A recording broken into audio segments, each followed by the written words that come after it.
Shalom, shalom, shalom. Israel. First and foremost, I want to give all honor, glory, and praise unto YAHAWAH, MANASHAH, Bashem, Rakadash, the ones of the elders and apostles, the great millstone. Shalom to my Akim Wakim, who are diligently waiting to be delivered from this final captivity.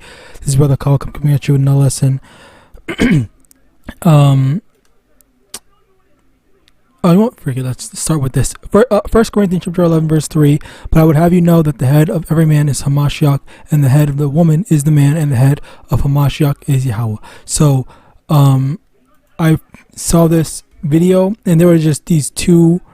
It's going to be a very quick lesson. The primary thing is just going to be kind of demonstrating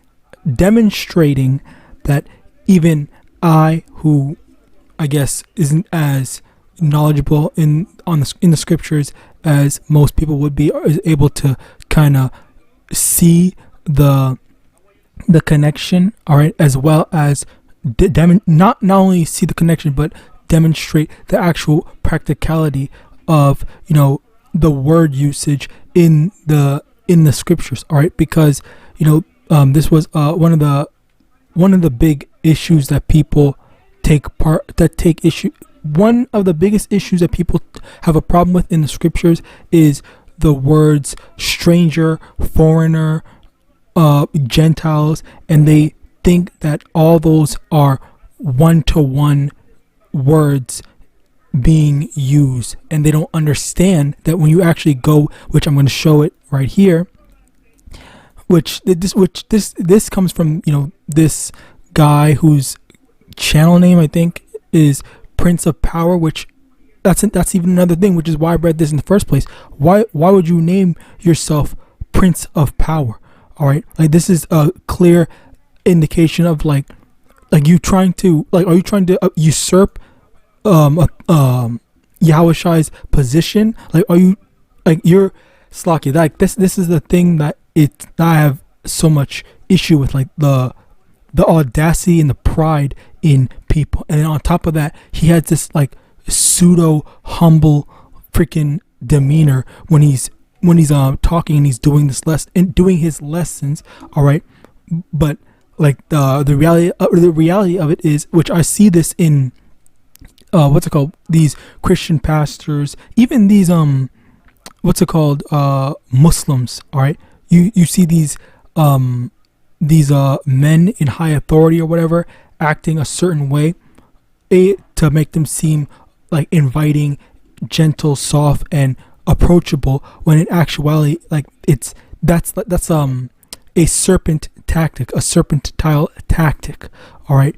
But, you know, this is not just to, you know, kind of get into that. As I said before, that was just more so of a side note. I did want to make to be one of the main issues I have with this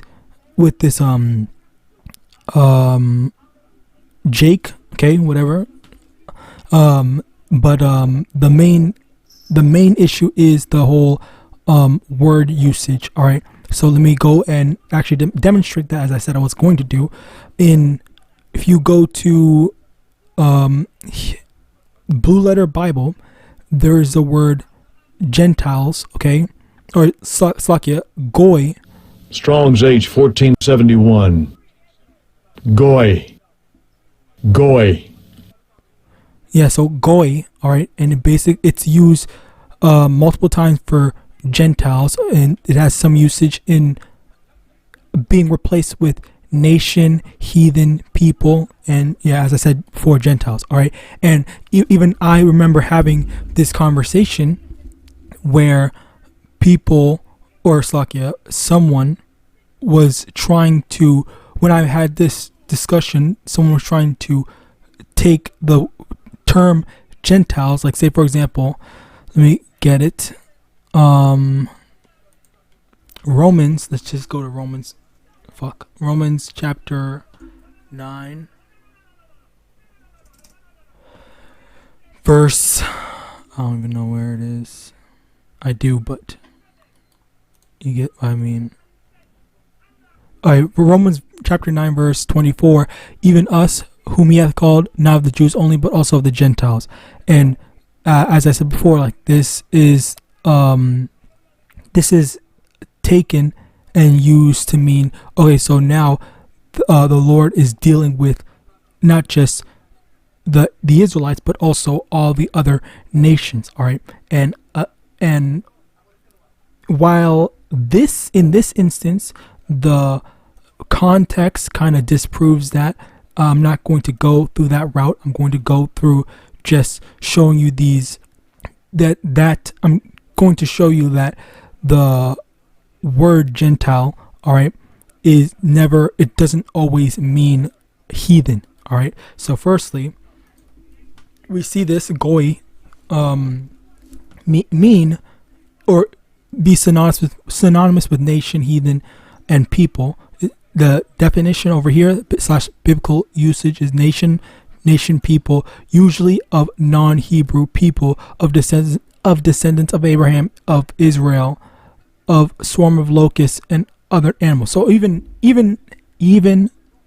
in this definition, it does also sometimes, not all,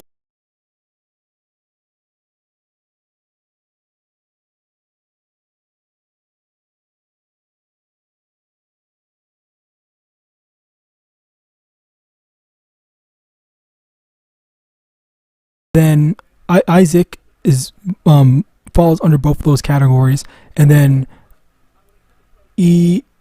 what I just am drawing a blank on the name.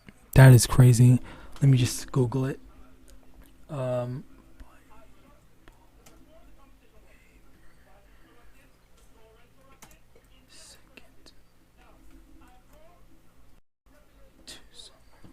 Abraham, Ishmael, Slakia. I don't know why that was crazy. Anyway, Ishmael. So Ishmaelites also fall under the category of descendants of Abraham. So you have these three different nations of people that fall under descendants of Abraham, and as well as one of the subsections of Goy or Gentiles. All right. So there's non-Hebrew people. There's the specific Hebrews of Jacob and Esau and Ishmael, and then there's the Israelites. Right. Now, in addition to that, there is a second one. I think there's actually three, but I'm just going to go into this second one. Helen, let's listen to it. Strong's G 1672, Helene. So it says Helene. All right, this is another term for Gentiles. All right, Slakia. Slak. And over here it's used for Greek and Gentile. Now let's go into the biblical outline / definition. A Greek, either by nationality, whether a native of the mainland or of the Greek islands or colonies. In a wider sense, the name embraces all nations, not Jews, that made the language, customs, and learning of the Greeks their own. The primary reference is to a difference of religion and worship. Okay, so the equivalent to this, the modern day equivalent to this would be just calling someone an American. All right, so the best way I can illustrate this is by, let's say there is a Chinese American. All right, so you have someone that has two Chinese parents. All right, and they are 100% Chinese, and they were born in America. So that Chinese person, even though both their parents are Chinese, that Chinese person with the two Chinese parents is a Chinese person, but they are American because they were born in America. As a result of that, you're going to get people, or you're not going to say that person is not a Chinese person just because they were born in America. They are still Chinese and American, but it is by nationality and not by ethnicity, which there is a difference. Ethnicity is your genetic makeup, your bloodline, and nationality is the country that you come from. All right, so in that sense, all right, we have the understanding that that's the same thing that happened back then where there were Israelites that were called Greek but are actually Israelites. All right, and I forgot where it was, but there was also where the time where it was illegal to call yourself an Israelite. You had to refer to yourself as a Greek, or I forgot which captivity it was, but there was one. It's in the Apocrypha. I think it's in the Maccabees, potentially. I could be wrong about that, but yeah. So it was basically illegal to refer to yourself as your actual ethnicity. On top of that, you also have modern history, where with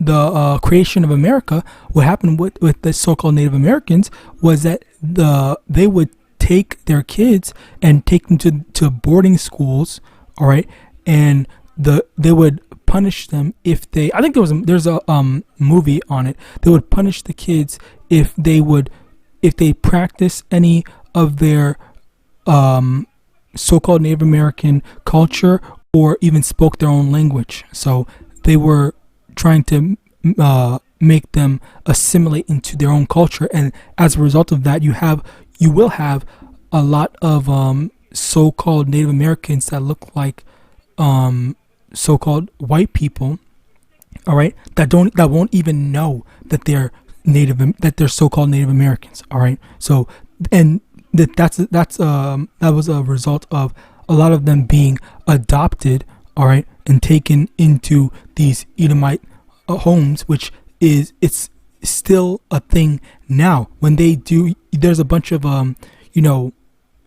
Edomite looking Israelites, all right, that do DNA tests, and they say, oh my God, I just found out that I'm Native American. I talked to my parents. They said they adopted me and stuff like that, blah, blah, blah. And there's all this stuff. And even then, taking it a step further, there may also just be, in general,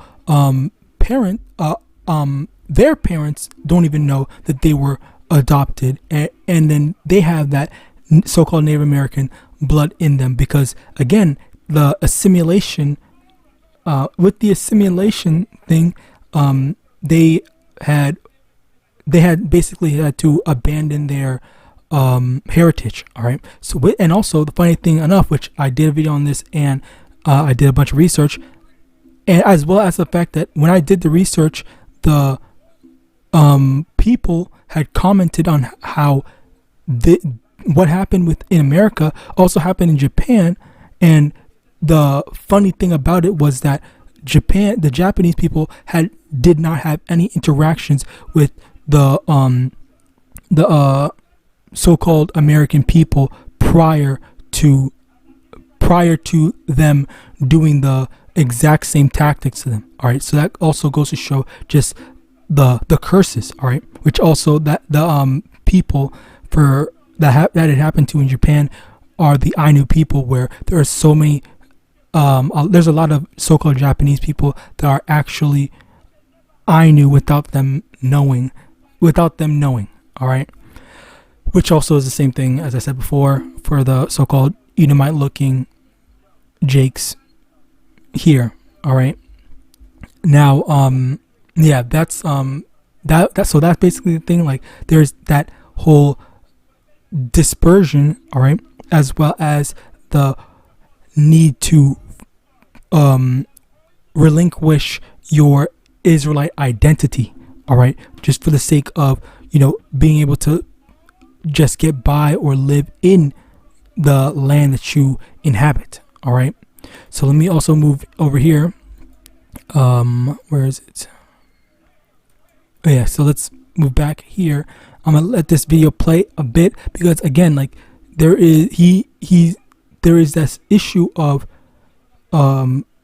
wanting to take the words or make the words one-to-one, when everyone knows that's not how the English language is. Like, there can be one, like, for example, okay, yeah, I'll just use this example again. So Chinese, I would default to Chinese is the easiest thing outside of so-called white and black.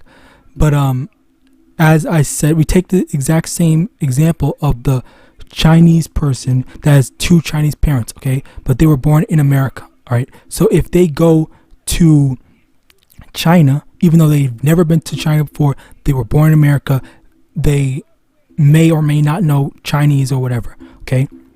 Or let's just say that they don't, for the sake of the example. If they go to China, all right, and they have two Chinese parents, they would be considered a stranger or a foreigner in China, but that doesn't change the fact that they are still Chinese, all right? So yeah, so once again, you can't say that this person is a non-Chinese in the example, in the parallel example of being someone being Chinese or being referred to as a stranger is not an Israelite, all right? Someone being referred to as a stranger is not an Israelite, just the same way that you wouldn't say that someone that is Chinese is and has never been to China before but goes to China would not be considered, would not still be considered Chinese, all right? So that there's this very simplistic example that I can demonstrate you, and it's very easy to comprehend, all right? Maybe that's not how everyone is going to go about demonstrating it, but outside of that, it's still very comprehensible. But yet you have people like him that are going to do their best, the best that they can, in order to say, everyone can be saved. They let the strangers in. They let these people in. Yahawashi went to go teach. Actually, let me get that right quick. In John chapter 7,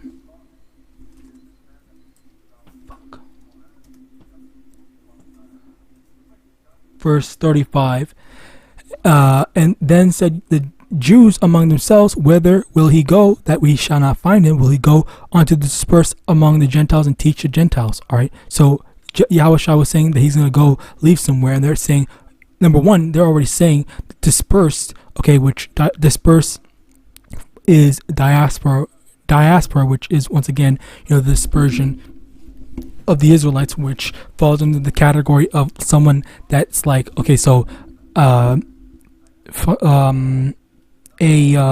so-called black man went to China, okay, he got a Chinese wife, he had a son, that son got with a full Chinese wife, even though that kid is a so-called half-breed, all right, and then they keep on having a son, that their son keeps on getting with a Chinese woman, and then the descendant of that one so-called black man ends up looking like a 100% Chinese, but at the end of the day, because of his patrilineal father, all right, he is an Israelite. So even though he looks like a so-called Chinese person, he is an Israelite, and that's an example of disperse. Now, teaching the Gentiles, that's where this comes into, where you're gonna have, that's what we attempt to do, okay, where we are supposed to be teaching quote unquote Gentiles, or people that look like other nations as well, all right, not just so-called blacks, Hispanics, and Native Americans, but just in general. That's why the Lord said to prophesy unto the wind. Let me get that right quick.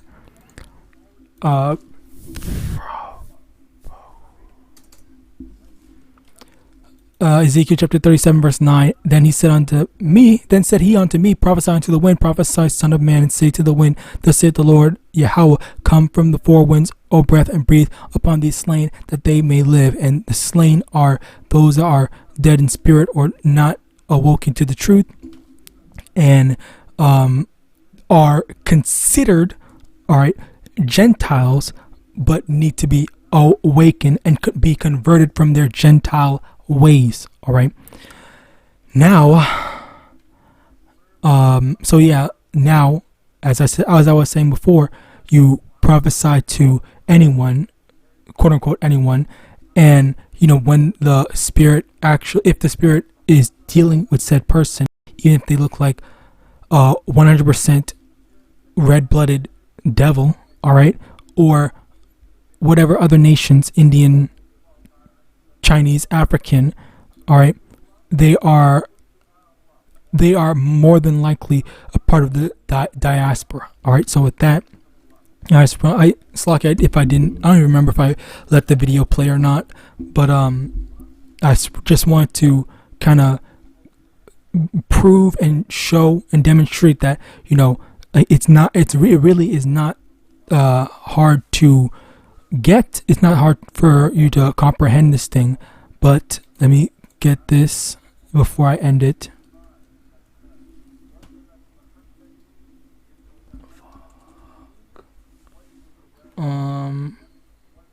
What's it called?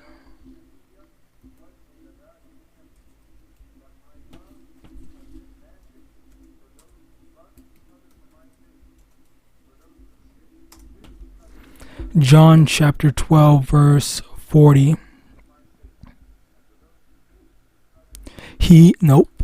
John chapter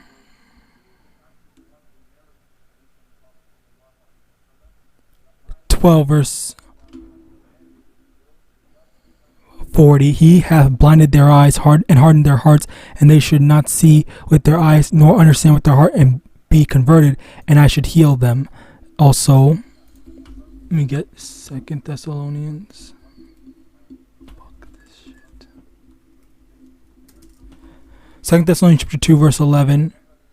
And for this cause Yahweh shall send them strong delusion that they should believe a lie. So if someone is not able to get something even broken down, which that's something that I always tend to do. I always tend to explain something in the most simplistic way. So if someone is not able to get it, all right, because I've seen many different people explain it in their own ways, in maybe better ways than I have, more simplistic ways, harder ways, whatever.